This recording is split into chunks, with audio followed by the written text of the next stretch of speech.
जोहार,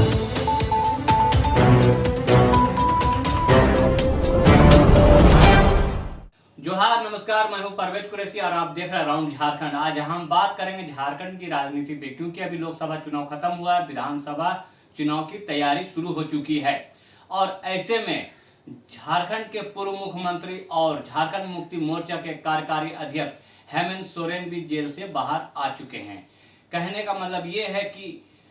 31 जनवरी 2024 को ईडी के द्वारा उन्हें गिरफ्तार किया गया था और 28 जून 2024 को, यानी कि लगभग 149 दिनों के बाद पूर्व मुख्यमंत्री हेमंत सोरेन जेल से बाहर हैं और उन्होंने झारखंड हाईकोर्ट का आभार व्यक्त करते हुए कहा और एक प्रश्न चिन्ह भी छोड़ दिया है। उनका कहना है कि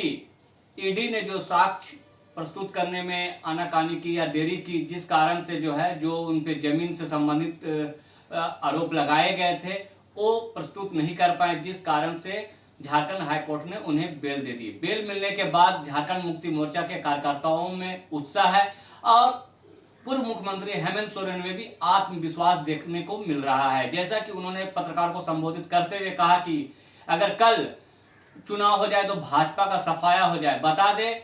कि हूल दिवस के दिन भी भोगनाडीह में उन्होंने कहा कि आदिवासी जल जंगल जमीन का अगर कोई हितैषी है तो झारखंड मुक्ति मोर्चा स्वयं हेमंत सोरेन। और ये बात वो इसलिए भी कह रहे हैं कि पिछले महीने जो लोकसभा चुनाव का परिणाम आया, जिसमें 5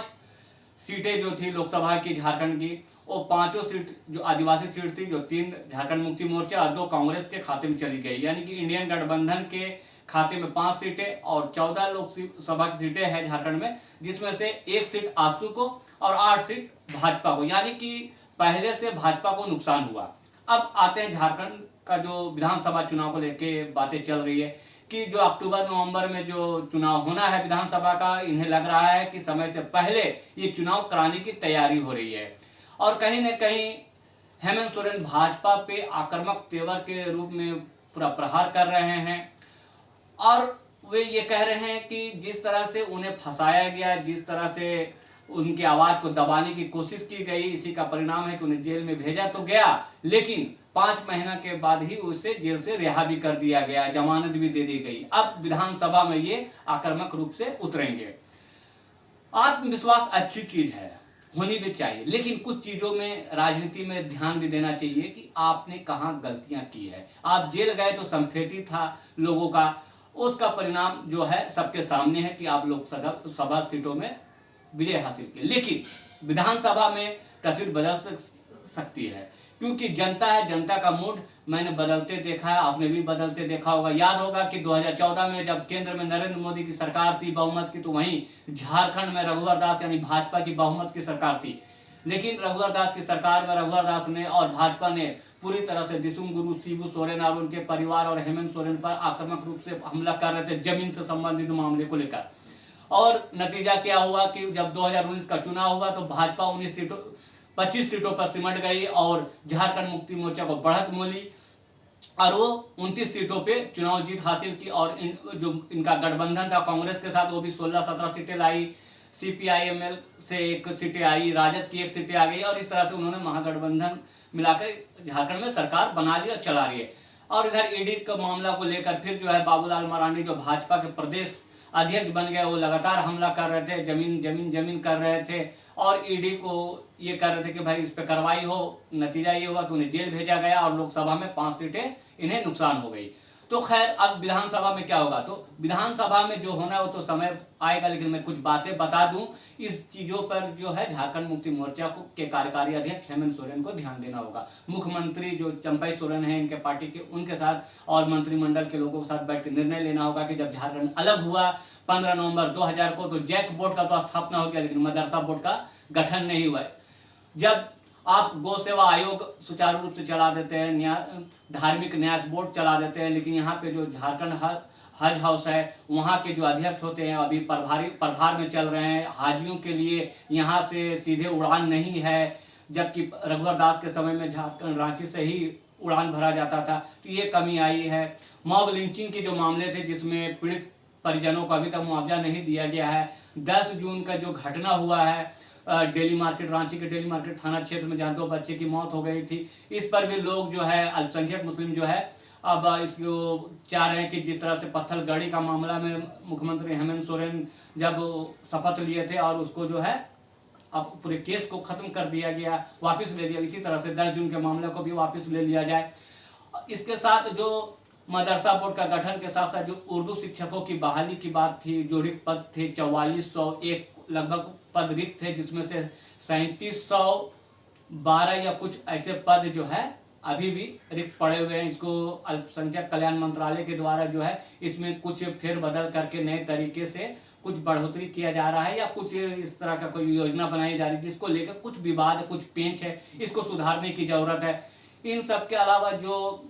कर्नाटक में, बंगाल में या यूपी में या दूसरे प्रदेशों में देश के जो है वधशाला जो चल रहा है, जो अविभाजित बिहार के समय झारखंड में भी वधशाला था जो 2005 में बंद हो गया, इसको लेकर भी मांग कर रहे हैं। स्वयं मुख्यमंत्री पद में जब हेमंत सोरेन थे मार्च 2021 में, तो कांटाटोली क्षेत्र में जाके कुराई समाज के लोगों के पास ये भी कहा था कि मैं आपकी इस जो मांग है इसको हम पूरा करेंगे, और इसके साथ ही उन्होंने ये भी 24 जनवरी 2024 को भी इस बात का आश्वस्त किया था कि इस पे सारे काम हो चुके हैं, बहुत जल्द इस पे हम लोग काम करेंगे वधशाला को लेकर। फिर वो 31 तारीख को जेल चलेगा। खैर, ये भी इनका पेंडिंग मामला है। समाज के विषय में भी हमारे इरफान साहब ने, हमारे आदरणीय सुबोधकांत साहब जी ने भी बातें कही, और मुझे ये नहीं पता था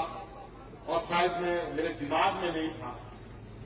कि कुरैशी समाज की समस्याएं क्या है। तो ये बातें जैसी आई तो मैंने कहा कि ये बातें तो हमारे संज्ञान में आ चुकी, आप चिंता ना करें। हमने विभाग को निर्देश दे दिया है कि समाज के अंदर के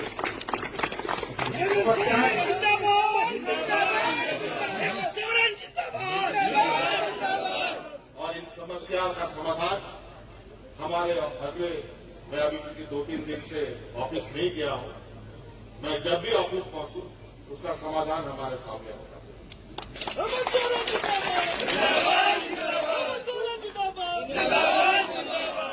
इन सब के अलावा जो उर्दू शिक्षक हैं, मदरसा और आलिम और फाजिल की जो पढ़ाई होती है उसका जो है परीक्षा, जो डिग्री परीक्षा है उसके लिए जो है विश्वविद्यालय से परीक्षा की मांग कर रहे हैं, ये भी नहीं हो पा रहा है। इसके अलावा +2 में जो है उर्दू शिक्षकों की बहाली की बात है, इस पे भी काम नहीं हो रहा। स्थानीय नीति को लेकर जो आपने काम किया है अच्छी बात है, सरना कोड को लेकर काम किया, लेकिन मॉब लिंचिंग को लेकर जो विधायक पास किया गया था, राजभवन भेजा गया था, जहां से कुछ तकनीकी कार्य वापस कर दिया गया, इस पर फिर एक कड़े कानून बनाने की जरूरत है जो नहीं हो पा रही। तो इन तमाम चीजों पर गौर करने वाली बात है। जो अल्पसंख्यक मुसलमान हैं उन्हें लगता है कि उनके साथ धोखा हो रहा है, उन्हें ठगा जा रहा है। इन लोगों ने मिलकर लोकसभा 2024 में तो मदद किया है, लेकिन विधानसभा में कितना मदद कर पाएंगे, ये भी बैठ के मुख्यमंत्री चंपई सोरेन के और हेमंत सोरेन को बैठ के इन लोगों के साथ, अल्पसंख्यक समाज से जो लोग आते हैं, जो अपनी मांगों को लेकर आप तक पहुंच रहे हैं या पहुंचे हैं, वो लोगों के साथ बैठक करना चाहिए। उन लोगों के अपने मंत्रिमंडल, अपने विधायकों के साथ बैठक करना चाहिए। कांग्रेस के विधायकों, राजद के विधायक के साथ, सबके साथ बैठक कर लेना चाहिए। बैठक करने के बाद इस पर निर्णय लेना चाहिए कि अल्पसंख्यकों के लिए क्या क्या करना चाहिए, क्या क्या हो जाना चाहिए था जो नहीं हो पाया है। वहीं भाजपा को भी इस बात पर ध्यान देना चाहिए कि लगातार जो हेमंत सोरेन पर आक्रामक होते हैं और उनका विरोध करते हैं, तो जनता की जो मुद्दे हैं, लॉ एंड ऑर्डर की जो मुद्दे हैं, इनको लेके, समस्याओं को लेकर जो बातें नहीं हो पा रही, उन चीज़ों को लेके उन्हें सड़क पे आने की जरूरत है। तो आप देखते रहिए अराउंड झारखंड और हमें दीजिए इजाजत। जोहार, नमस्कार।